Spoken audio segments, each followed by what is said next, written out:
از دورترین فاصله تو را نگاه میکنم.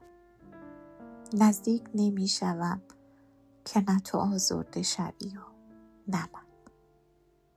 دردهای مشترک، دردهای عمیق مشترک. بهتر است در فاصله دور از هم به یاد هم باشیم و برای هم آرزوهای خوب کنیم. آرزوی این که حال دلمان خوب باشد، بی هم، بی غم.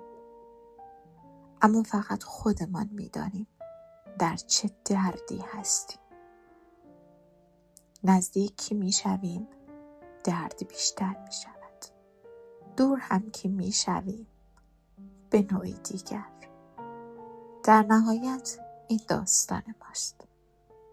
داستان رابطه ما که فقط در فاصله مناسب می‌تواند قابل تحمل باشد. مدت هاست برای من هر آنچه قابل تحمل باشد کافی است. چاره‌ای نیست. نزدیک بودنمان دردناک است و کاملا قطع کردن دردناکتر.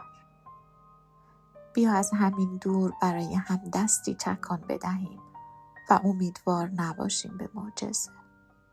برای هر دوی ما نجات دهنده جز فاصله نیست. ما در فاصله ها دوام می‌آوریم. بیا قبول کنیم که نه من آدم دلخواه تو بودم و نه تو آدم دلخواه من.